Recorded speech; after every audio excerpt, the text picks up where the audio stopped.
Estamos começando o Saúde em Foco aqui pela TV Câmara. Que bom ter você aqui com a gente. O assunto de hoje do nosso programa é transplante de medula óssea. O que é esse procedimento? Quais as doenças que esse procedimento pode tratar? Quem faz? O que é um doador de medula óssea?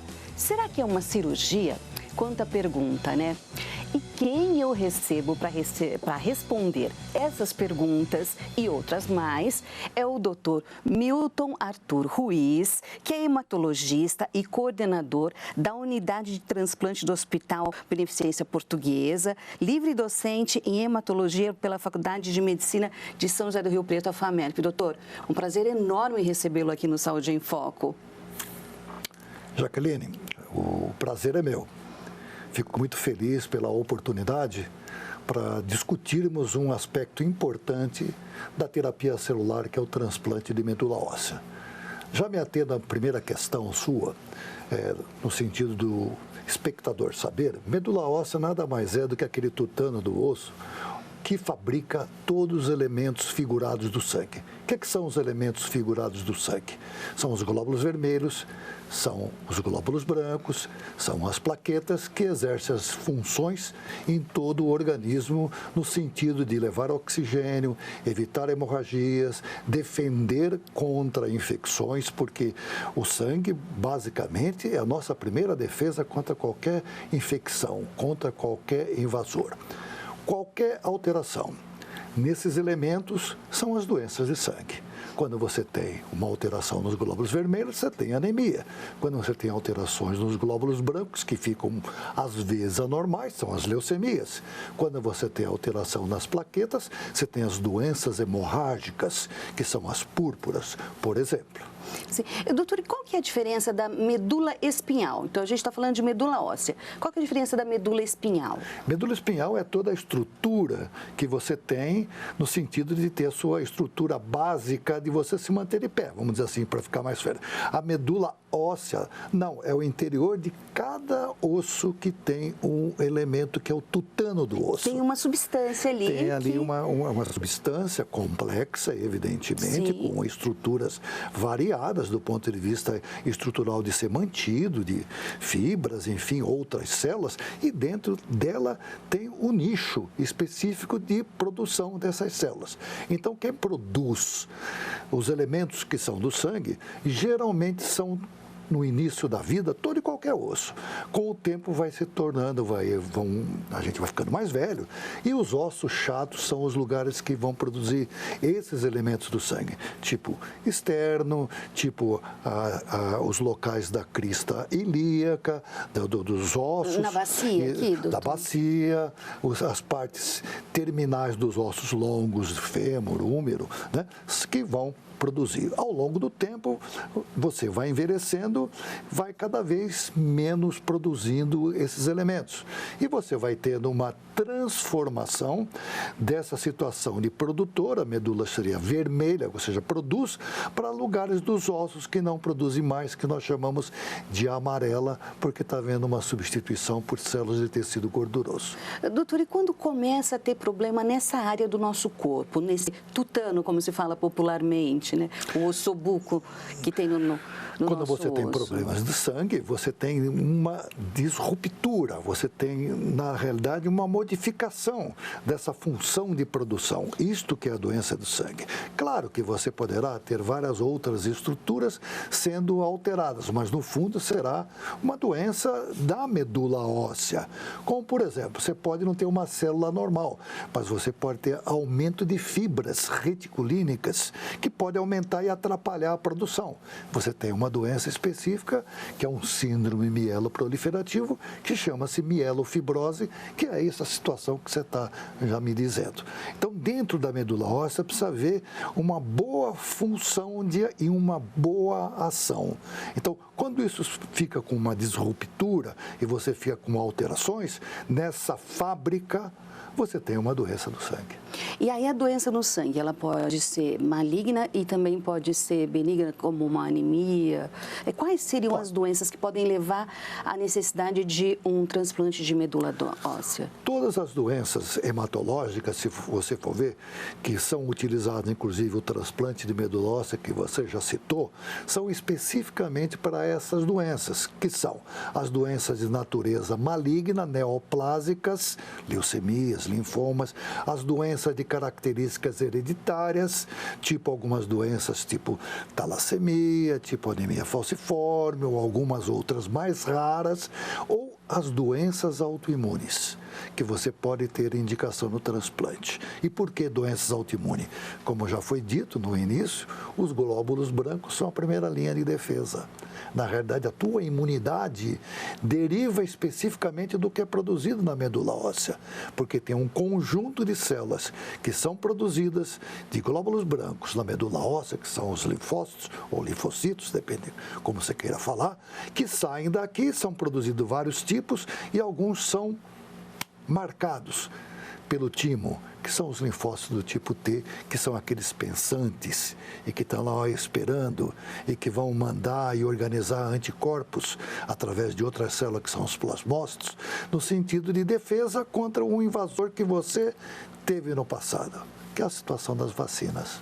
A situação das vacinas. Doutor, e quando há necessidade do transplante da medula óssea? Quais são os procedimentos? Existe só uma forma, uma tecnologia ou não? Quais são os Bem, existe caminhos? uma forma, tecnologia, como aquilo que nós comentamos antigamente, dos vários estudos que se iniciaram desde dos eventos Segunda Grande Guerra Mundial, a situação da Hiroshima e Nagasaki, já haviam vários estudos no sentido de entendimento de quem produzia exatamente os elementos do sangue. E se sabe que é tudo derivado de um tecido embrionário, que é o mesênquima. E dentro desses órgãos importantes de produção, e ficou-se sabendo que você tinha inicialmente um saco vitelino, ia juntando células, depois crescia, e aí começava a ter o fígado participando, depois o baço, e aí quando ia nascendo, a partir do 6º mês, a medula óssea, esse tutano, começava a ter função. Ao nascer, praticamente, é a medula óssea. Então, qualquer tipo de alteração disso levava a uma doença de sangue. E se soube, nesses estudos, que quando você tinha irradiação, bomba atômica, você tinha destruição dessas células totais. Então, com os estudos, viu que se preparando esses lugares e você devolvendo estas células que eram oriundas da medula óssea, você podia recuperar esse grupo de pacientes que tinham sofrido ações. Eureka! Se descobriu que havia uma possibilidade de escapar aqueles que faleceram em Hiroshima e Nagasaki. Poderiam ajudar aqueles que desenvolveram processos leucêmicos derivados da irradiação da bomba atômica. E em 68 foi a primeira situação de um acidente em que alguns físicos tiveram situação de ficarem expostos e foi feito o transplante de medula óssea pelo grupo de Maté na França. E aí começou a ter ser promissor essa técnica. Aí começou, as pessoas começaram a se reunir, teve alguns grupos, né, inicialmente de outros lugares, de Milwaukee, e que depois evoluíram, alguns foram para Seattle e fizeram levantamento e estudos. E o que aconteceu? Viu-se que podia tratar pessoas que sofriam de leucemia, através disso, através de doadores, através de estudos experimentais em cães da raça Beagle, em que você podia pegar igualzinho e colocar de volta, porque eram os irmãozinhos iguaizinhos. E em 1970 iniciou-se, evoluiu, e isso se tornou um prêmio Nobel de Fisiologia de 1990 pelo Dr. Gerald Thomas e Donald Thomas. 1990, se a gente pensar, não faz tanto tempo assim. Não faz tanto tempo, mas faz bastante tempo. Se a gente pensar na questão da evolução da medicina. Isso fez com que esse procedimento desse a abertura do que nós chamamos hoje de terapia celular, que nada mais é do que fez em 1900, no sentido de saber que o glóbulo vermelho, o seu pode ser diferente do meu, pode ser parecido com o do outro, e também do glóbulo branco também, e da plaqueta também. E o que acontece? Acontece que você tem que tentar dar àquele paciente ou condições, ou prepará-lo para que receba essas células, que é da medula óssea, a origem é lá, puxa a célula, e que é não um procedimento cirúrgico. Cirúrgico no sentido, às vezes, você tirar um pouco de célula direto da medula óssea, mas que tem no corpo inteiro. Então, você pode ter essas células no sangue periférico, para você poder tratar, você pode ter essas células do sangue do cordão umbilical, para poder tratar, e você tem várias fontes de célula que talvez você pudesse utilizar. Placenta, você pode utilizar de líquido amniótico, células para fazer terapias. Isso é a terapia celular, que eu considero a medicina do futuro. Sim. Doutor, o senhor tocou em dois assuntos. Não é uma cirurgia, né, convencional como a gente imagina. Então, eu gostaria que o senhor explicasse quais são as técnicas utilizadas hoje. E também na questão, quer dizer, precisa de um doador, de uma outra pessoa, né, que tem esse tutano, né, também compatível. Então, eu queria que o senhor também explicasse o que é essa compatibilidade. É irmão que se parece, por exemplo? É isso aí.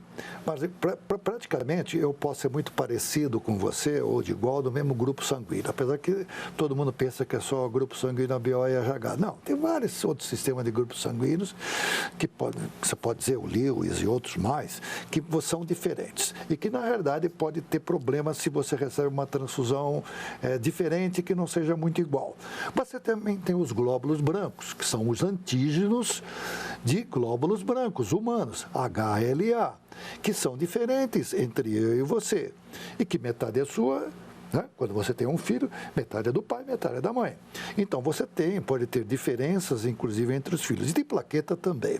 Então, na realidade, quando você vai fazer o transplante, quando você vai dar células para esse paciente, que é o transplante, você prepara o máximo possível esse paciente para que ele consiga receber sem problemas, sem reações. E se você der o máximo de igual possível, você não vai ter essas reações. Porque, na realidade, estas células, elas são tão inteligentes que elas vão direto lá na medula óssea que elas falam, eu tenho a minha casinha, vou voltar para lá, vou atuar lá. Da outra pessoa. Da outra pessoa. Do doador. Ela vai para esse lugar e recupera, regenera. É como um incêndio. Eu queimei toda uma plantação, mas eu tenho a semente. Eu jogo a semente lá e volta a funcionar, porque é uma semente daquele campo, daquele tipo de produção que você queria. De soja, por exemplo, seja qual que você queira. Eu quero, por exemplo, que seja de milho, então é o que eu vou jogar lá. Então, eu aí tenho que trabalhar, por isso que é o aspecto clínico, de entender bem o que está acontecendo do ponto de vista de haver reações, porque essas células, às vezes, elas podem atuar contra você, pode de uma forma extremamente agressiva, porque ela sente que você está com a imunidade, vamos dizer assim, para ficar melhor, mais baixa. Então, ela pode fazer mal, que chama-se doença Hershey contra hospedeiro. Então, eu tenho que usar algumas drogas, às vezes, para fazer com que a atuação dessas células sejam diminuídas e que não causem problemas para o resto do corpo, né? Não causa problema no intestino, na parte do fígado, que são os casos que podem acontecer. Então, com isto tudo, eu tenho que saber como tratar e achar o melhor doador. E cada vez mais está se descobrindo que você pode suplantar isso. Hoje em dia, você às vezes pode encaminhar para ser doador uma pessoa que é só meia parecida, que chama-se transplante haploidêntico. Então, você pega um irmão ou o pai para a criança, ou o filho para o pai, e que ele é já parecido porque você sabe que ele deu metade para você. E, na verdade, se for realmente igual a essa tua metade, você vai fazer com o quê? Com que eu dê um conjunto de medicamentos para refrear essa possibilidade. Então, hoje em dia, o transplante está aumentando cada vez mais, como perspectiva, porque não necessita, às vezes, de um doador extremamente igual, ou que seja um pouquinho diferente de banco de doadores. Então, praticamente, hoje em dia, exponencializou a perspectiva de tratar com o transplante, que é feito para situações em que os tratamentos convencionais não funcionam e também nas doenças autoimunes, nas doenças oncohematológicas, ou neoplasias, leucemias, ou também doenças hereditárias. E primeiramente, então, se tenta a família e depois vai para o banco, doutor? Normalmente, já desde o passado, foram criados vários programas em todo o mundo quando não se sabia disso. Né? Se criou-se vários programas de bancos de doadores no mundo inteiro. O Brasil é o segundo do mundo em ter esse número de doadores. Então, em cima disso, se levantou essa possibilidade. Depois veio os bancos de sangue de cordão, que são os bancos de sangue, que muita gente guardou o seu sangue de seus filhos com uma perspectiva de utilizá-lo, que é muito pequena, mas é um patrimônio genético muito importante para o futuro também. E depois se descobriu, com isto, que podia fazer esse tipo de situação utilizando algumas drogas simples, que não se sabia, que você consegue refrear essa ação. E com isto você pode fazer um maior número de transplantes. Aí você decide se você vai fazer do banco de doador, se você vai fazer de sangue periférico, que tira daqui, ou se você vai fazer de medula óssea, ou se vai fazer de sangue de cordão umbilical, porque cada uma das modalidades do transplante que você faz é o estado da arte, de eu decidir o que é melhor para você. Porque cada uma das situações tem diferentes respostas. Às vezes eu fico mais tempo em que a medula fica sem pegar, ou seja, recuperar o seu sangue, depende do tipo, da onde veio.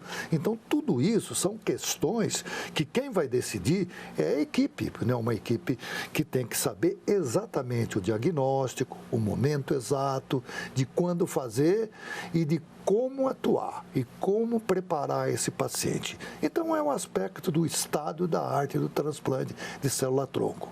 E mais, hoje em dia já está se descobrindo e se descobriu que você pode manipular estas células.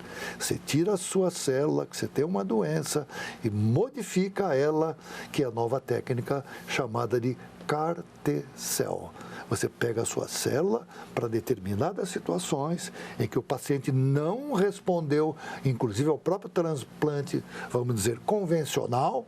Você pega a sua célula, trabalha essa célula, depois de 20 dias a 30 dias aproximadamente, ela é modificada, ela é devolvida para você, que é uma forma de transplante, para que esta tua célula mate as células que não são boas. Essa é uma tecnologia que a gente já tem aqui em Rio Preto? Essa tecnologia não existe em Rio Preto e também não existe totalmente no país. Ah, não? Ainda está em desenvolvimento, porque é com o seguinte, é o que a gente discute muito com as pessoas e dentro da minha própria instituição, que nós temos de estar preparado para ter o paciente, para saber como colher esse tipo de célula.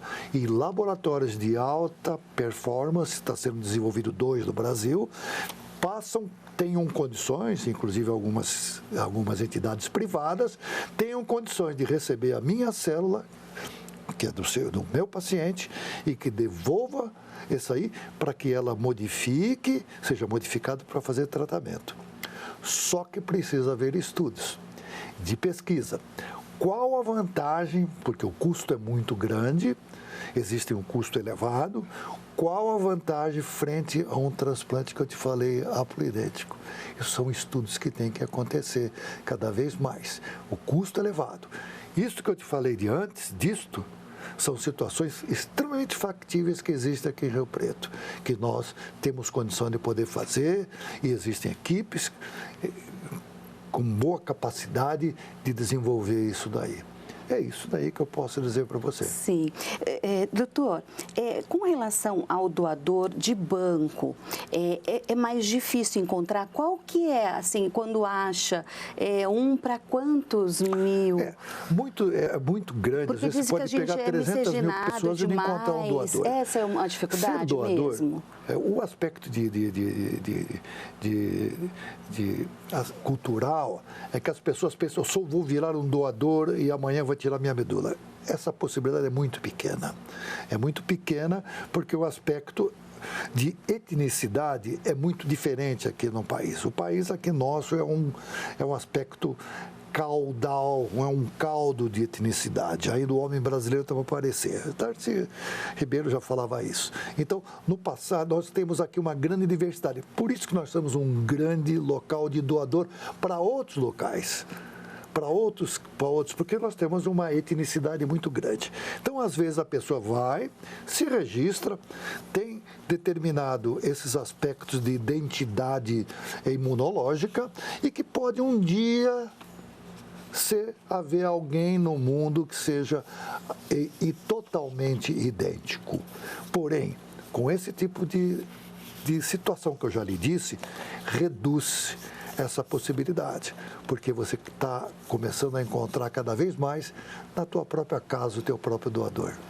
Na própria família e no seu próprio corpo. Na própria família, você pode ter primo. Sim. Você pode ter pessoas, você pode ter um tio. Você pode ter pessoas que potencialmente pode ser seu próprio doador. Agora, a doação tem que continuar, porque você tem simplesmente um aspecto altruísta de você dar a sua identificação. Porque potencialmente um dia pode alguém na África do Sul achar que a sua medula seja a melhor possível. Aí você vai ser convocado para decidir se vai doar ou não. Vai ser uma decisão sua. Mas é muito importante a manutenção desse programa, como a manutenção do programa de sangue de cordão, que também serve para fazer transplante. Eu, pessoalmente, acho que o transplante de sangue de cordão vai ser utilizado muito em doenças autoimunes, principalmente, pelo seu resultado e pela característica que ele tem, que é um dos projetos que a gente tem. Detalha mais esse programa, doutor. Como? Do sangue de cordão. Eu não entendi. Detalha mais um pouquinho desse programa de sangue de cordão. Nada mais é o seguinte, existe a retirada do sangue de cordão, de umbilical, até uma quantidade pequena, não é muito grande, e que é processado e guardado e congelado nos bancos de sangue de cordão Esse o senhor acha que vai ser mais promissor? Público.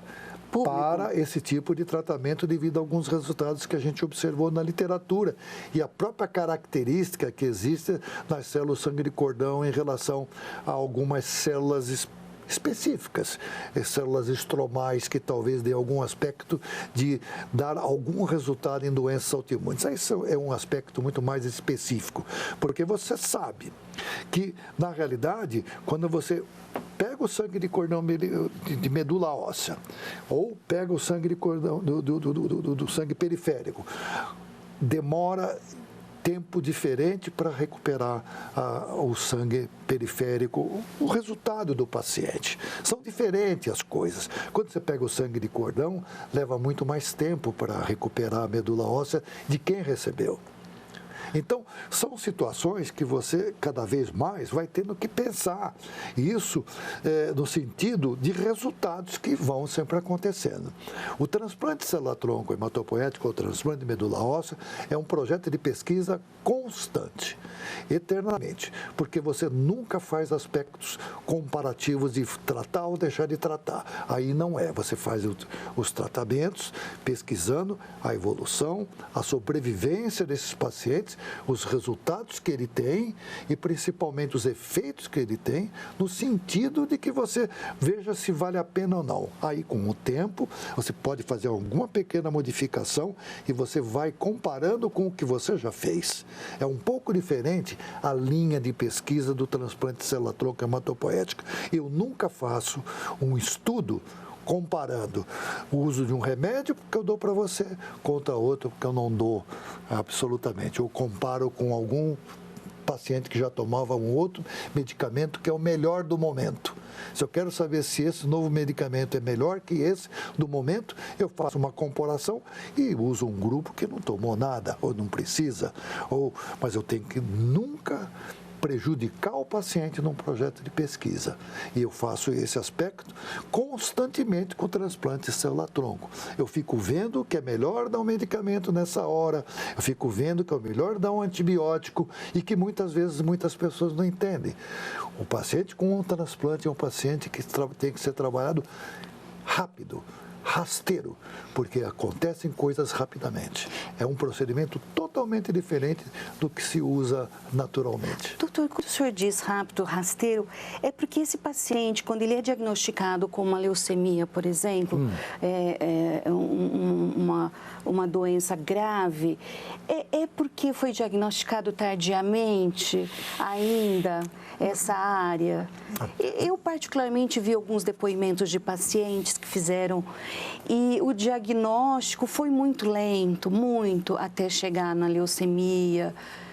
O paciente já chega em estado crítico? Veja, o detalhe da realidade, às vezes, é o tipo da doença que tem. E existem inúmeras variáveis nesse aspecto de diagnóstico.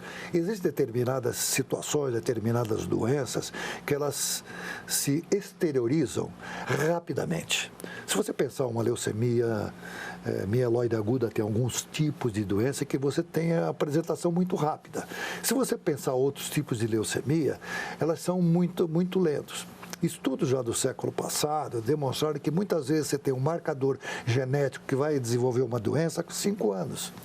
Às vezes você tem um marcador genético que você fala assim, eu posso vir a ter aquela doença, mas aquele marcador não evolui para a doença como aspecto de evolução, de epigenético. Por quê?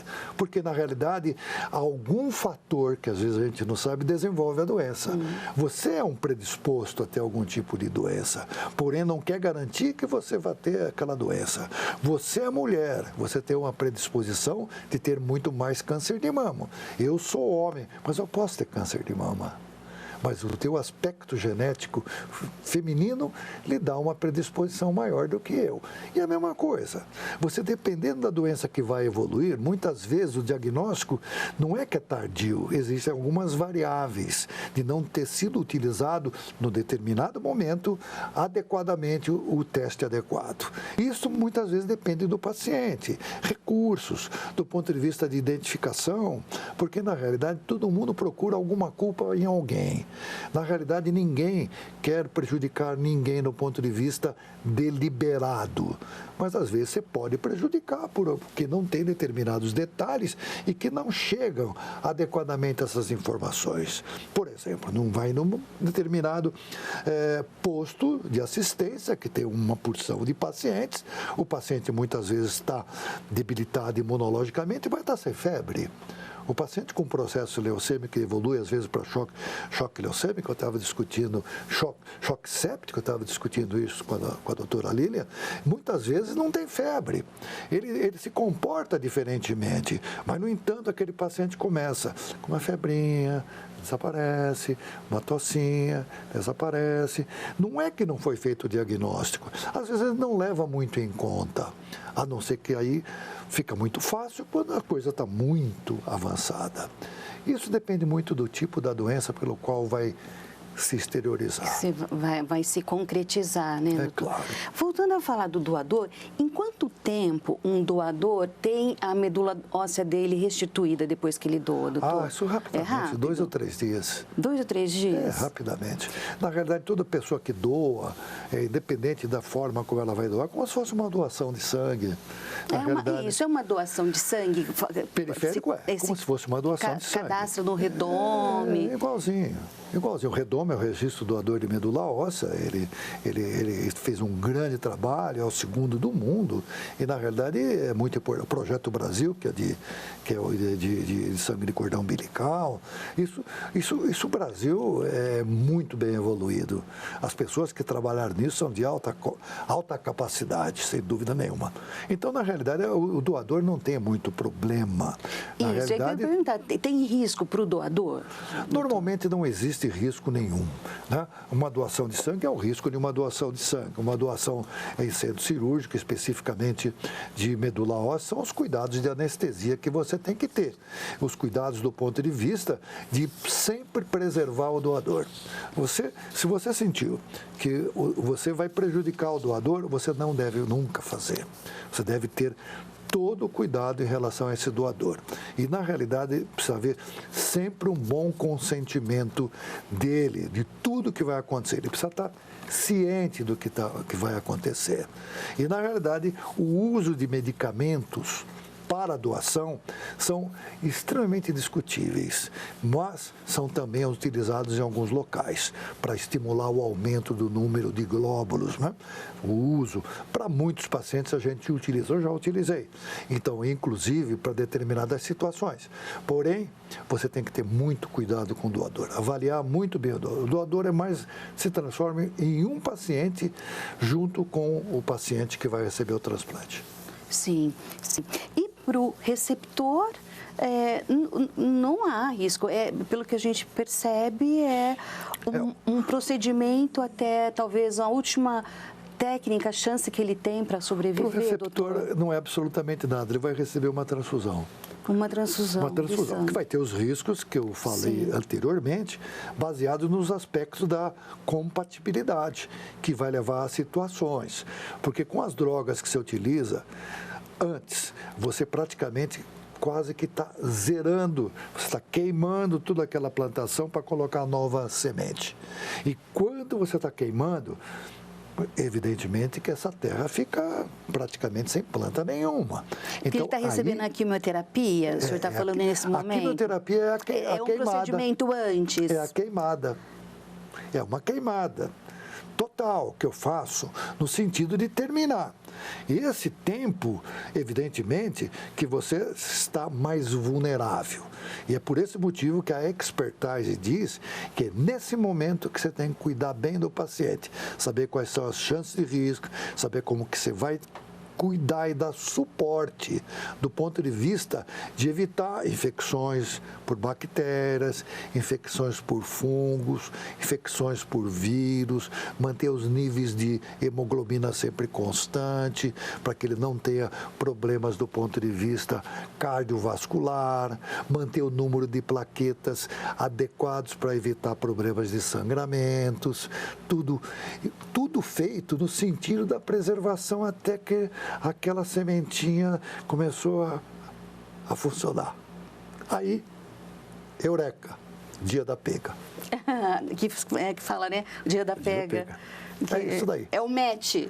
É o dia da festa. Já houve o gol. Vamos dizer assim, o match que transformou no gol. O encontro. Que bacana, doutor, o senhor explicando. Assim, atualmente, transplante de medula óssea, crianças ou jovens ou pessoas mais idosas que necessitam no nosso país, doutor? Qual é o público? Veja bem, na realidade, qualquer idade você exige o transplante. Hoje no nosso país até 75 anos, né? Do ponto de vista criança a qualquer época. Existem várias doenças, doenças imunológicas, em que você tem algumas doenças raras em criança e que o transplante alogênico é indicado, pode ser indicado. Eu não trabalho muito nessa área, mas são os SCID. Então isso pode ser indicado para várias doenças. A anemia falciforme eu acho que tem uma indicação bastante cedo, apesar de não haver protocolos para isso, mas deveriam acontecer na minha ideia. No entanto, adultos também pode ser utilizado e são muito frequentes, e idosos, principalmente determinadas doenças. Não esqueçamos que nós estamos sobrevivendo, né? E chegando perto como a minha idade. Então, cada vez mais, as chances de doenças, neoplasias hematológicas, leucemias, estão aumentando.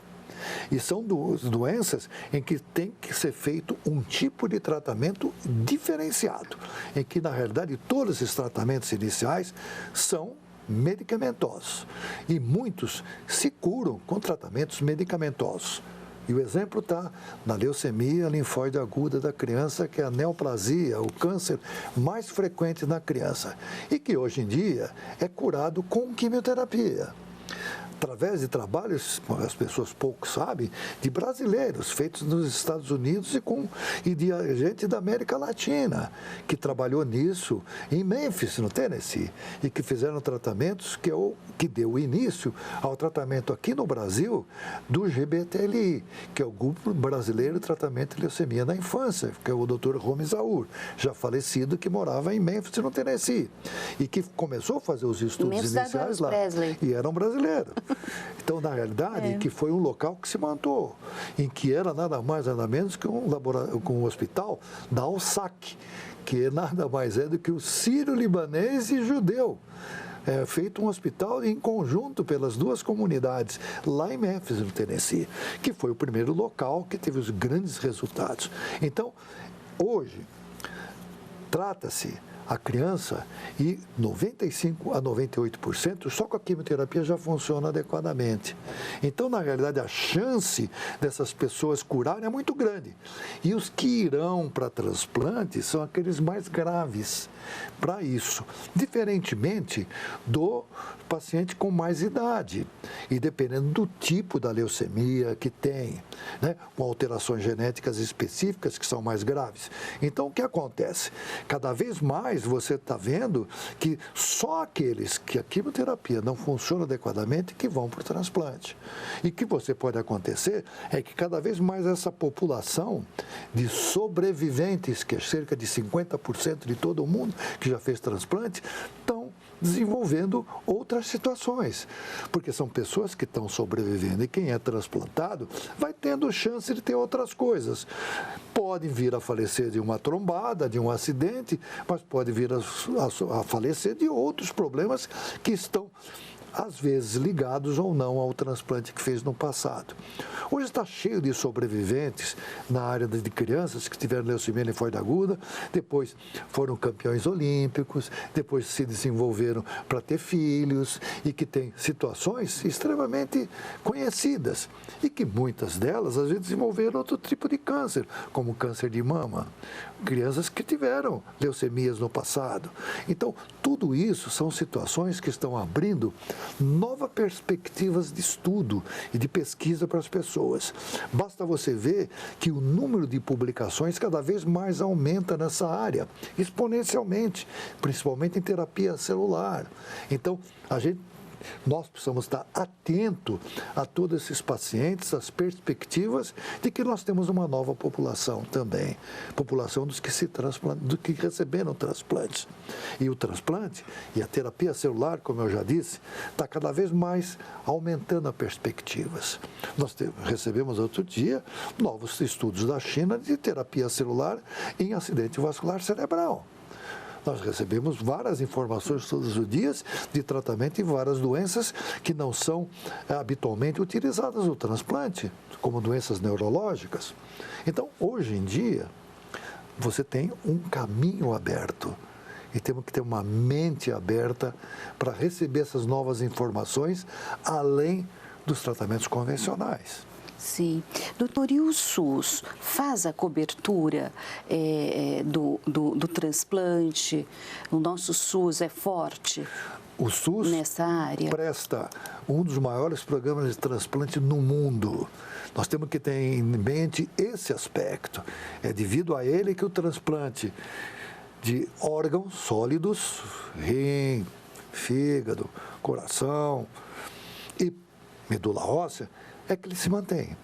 Principalmente porque são procedimentos de alta complexidade, apesar de que os convênios são obrigados. Quem tem um plano de saúde, um convênio, tem condição de fazer pelo seu plano. Porém, um dos maiores prestadores, na realidade, desses transplantes são as grandes são os grandes hospitais que nós conhecemos, os melhores do país, que fazem transplante pelo SUS. Sim. Doutor, estamos chegando ao final da nossa entrevista.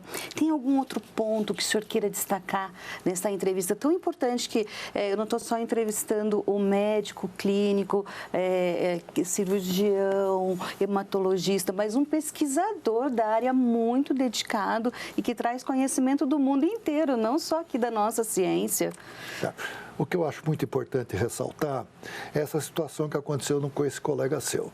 Doença de Crohn, que é uma doença inflamatória intestinal. Sim, o jornalista. Doença inflamatória intestinal e que, na realidade, era muito heterogênea. Cada um tem a sua doença, leva tempo para fazer o diagnóstico, outro vai para uma cirurgia, outro faz fístula, outro tem uma alteração perianal com uma hemorroida que não cura. Então, a doença é extremamente variada e que tem um padrão de tratamento, utilizando anti-inflamatórios normais, da imunossupressor normal e os imunobiológicos, que são os medicamentos que realmente funcionam. E às vezes vai ou não vai para a cirurgia. Quem vai para uma cirurgia aumenta a chance de repetir essa cirurgia. E ao cabo de 5 anos, mais de 50% você já fez cirurgia nessa doença. E dentro disso, por ser uma doença que o sistema imune está afetado, atuando principalmente na parte intestinal, o transplante funciona.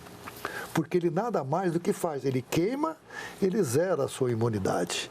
E ele faz com que a tua imunidade, quando você recebe a volta às células, esteja zerada. Começou, ele é um novo.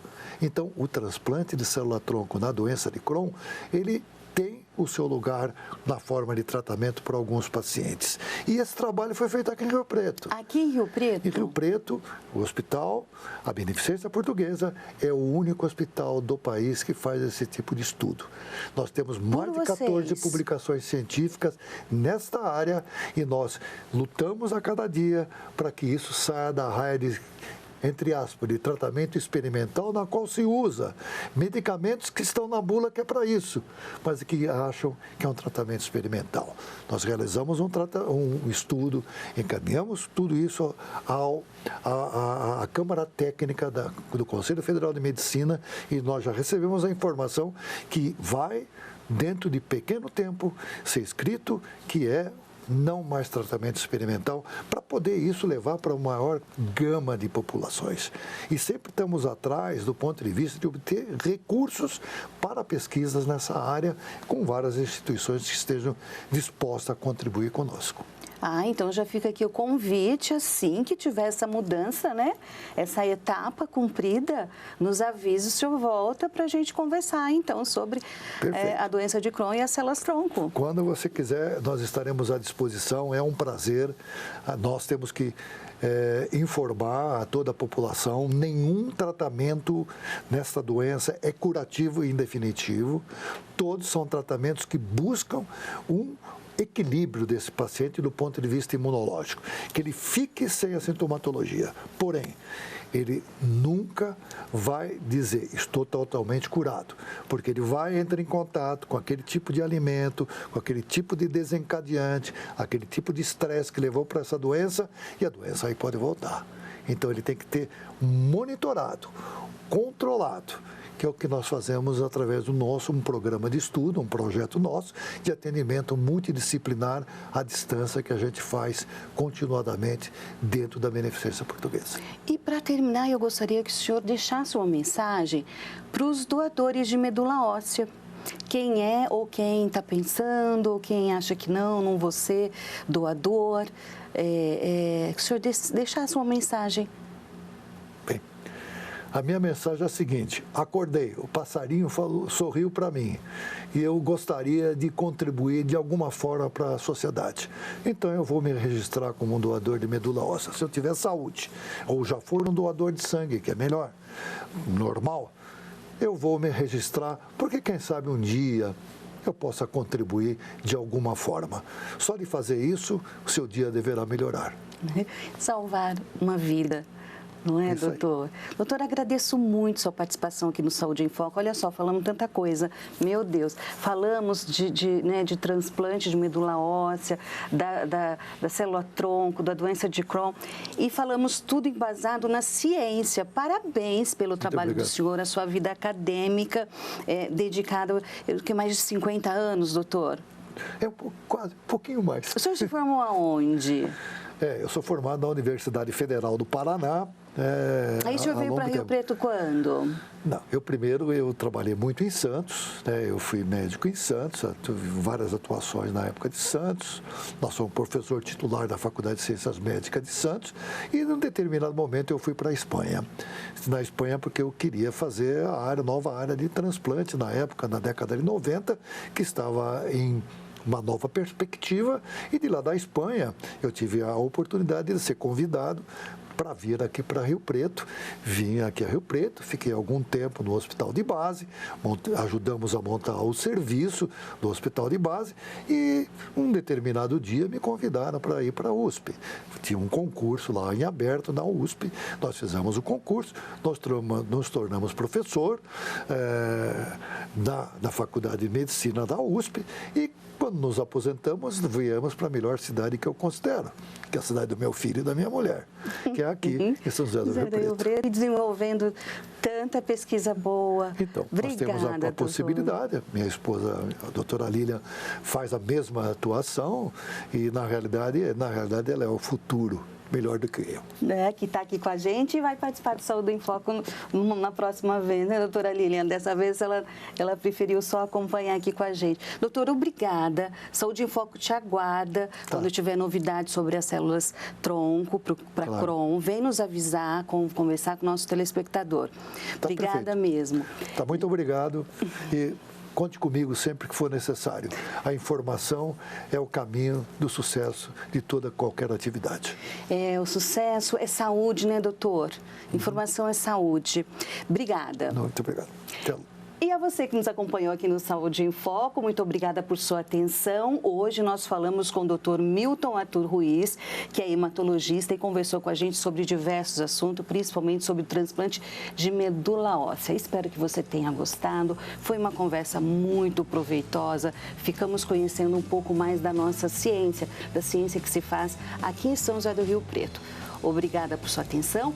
E se você quiser assistir novamente esse programa, a gente está em nosso canal no YouTube. É só procurar TV Câmara Rio Preto, tem a nossa playlist lá, Saúde em Foco, com diversos programas. Curte, deixa seu comentário que a gente sempre lê. Muito obrigada e até mais. Tchau.